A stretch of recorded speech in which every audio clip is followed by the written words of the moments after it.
Hi family, thanks for watching. Forgive my voice.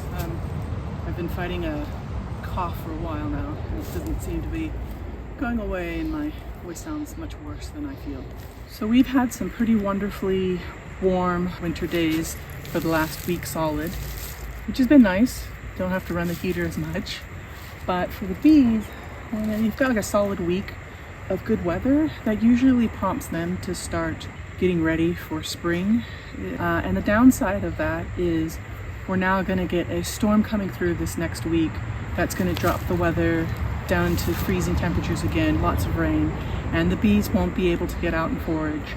As well too, nothing, because it is still the middle of winter, there's no pollen about.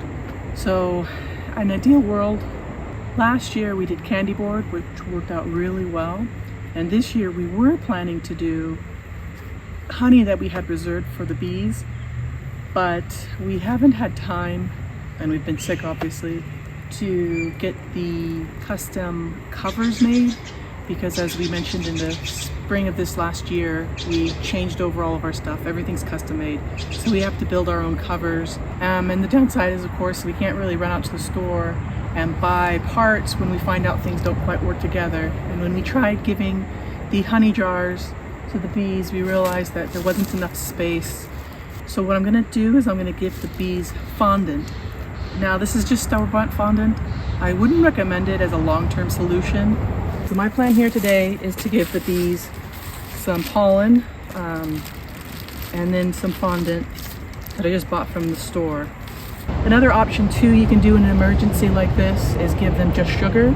But my plan is to put the fondant between the cover and the hive, and that means that I don't really want to be pouring sugar all over the frames themselves, and the fondant's kind of like a substitute for a situation like this.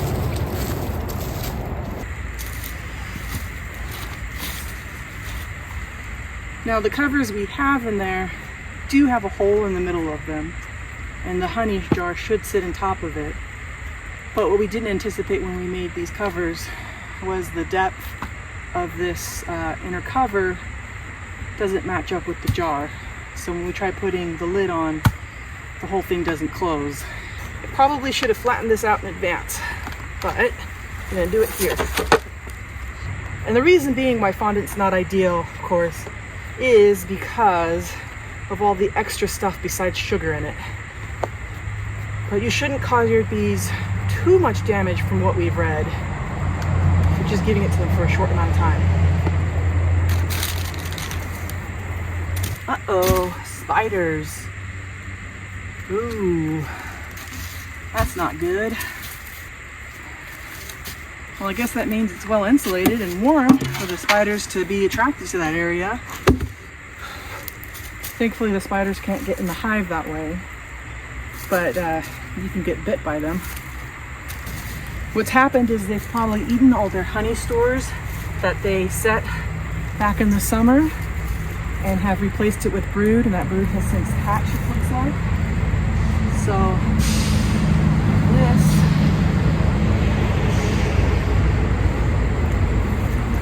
will help recover themselves long enough till actual spring starts and not a false spring, and they can go and collect their own supplies again. Is it starting to rain? It's not supposed to rain for another couple hours. Alright, gotta move quick. Get everything prepped before I do it. I'm gonna grab my tool, pop this in.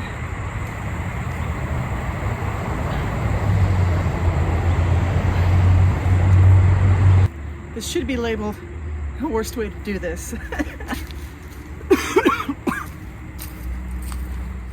Fall springs are common in our area. Our beekeeping friends at a lower elevation than us, about like 500 feet, maybe 150 meters than us, they claimed their drones were already hatching.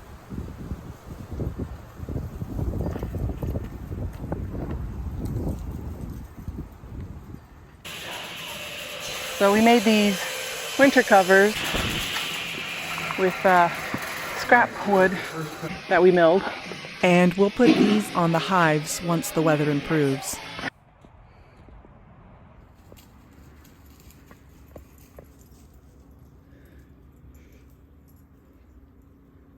We had a huge windstorm come through here. Branches everywhere. On the ground. I'm gonna trip over it.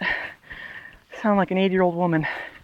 Oh, I gotta get all this stuff out of my way or I might break a hip. Let's see how they're doing.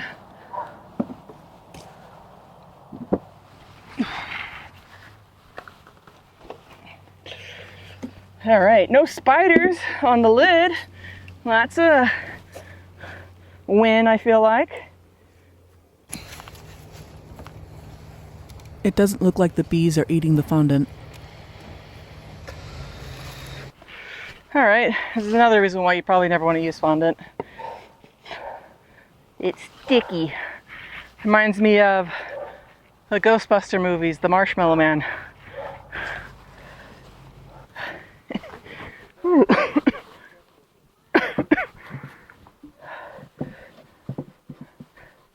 That should, in theory, keep them fed until spring properly starts. I have an ant problem in this hive, and even though I cleared them all out last week, the ants are all back with vengeance. So I'm going to use some diatomaceous earth to sprinkle around the area and hope that clears them up. That earwig.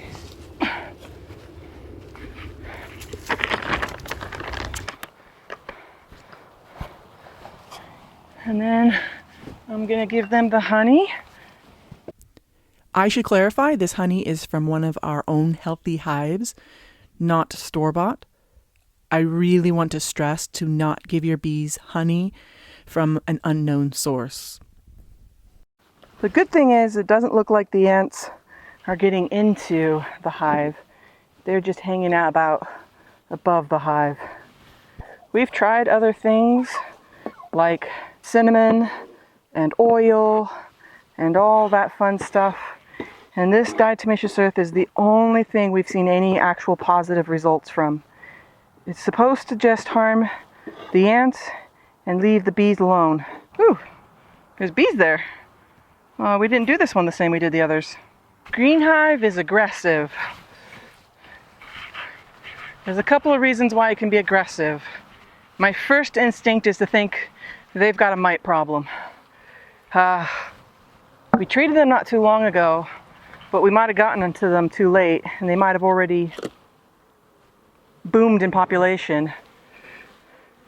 These bees have actually been eating the fondant. How interesting. I'm going to take this off, separate the pollen patty, give that back to them, discard the fondant, and get these girls back in their hive. Another reason why they might be agitated and angry, disease, hunger. There's loads of reasons, really.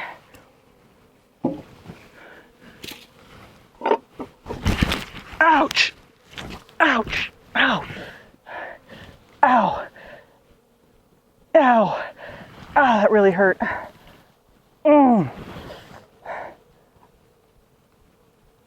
Ow, okay, let's get going. This hive is not happy. Ow, and that really hurt.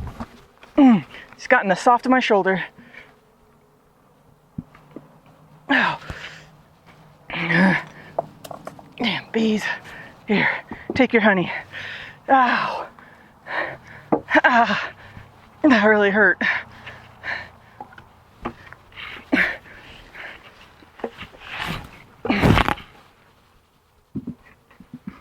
Oh.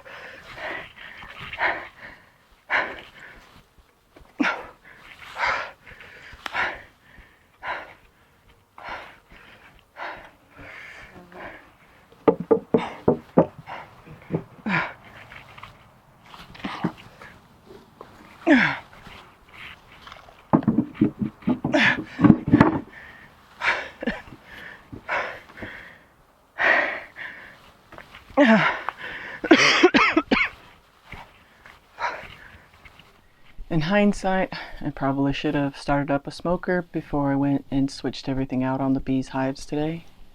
But honestly, I was trying to be quick and didn't want to slow myself down with it. and I couldn't have predicted how angry Green Hive was going to be. While I was leaning forward, my suit was kind of taut, and it gave them the access to kind of sting me in the soft of my shoulder. You'd always remove the stinger. Something about how the longer the stinger is in you, the more venom you get. Where I got stung, it wasn't the easiest to get out, and I didn't get to it quick enough. I'm not allergic to bees. I know that because we went and did a venom test before we even bought our bees. So, I mean, I've been stung on my hand before, like multiple times, and, you know, it hurts, but that was about the extent of it. But this sting is different somehow. The swelling's not big. It's actually really quite mild, but my whole body aches. The area feels quite hot. My ear is hot.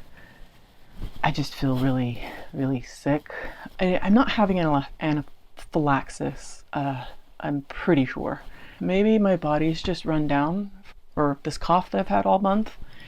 I have put cortisone cream on, I have taken antihistamines, and I'll take a Benadryl. I also happen to have an EpiPen that I will keep with me. But yeah, this is definitely not one of the more fun stings that I've gotten, if such a thing exists. Anyways, please like and subscribe.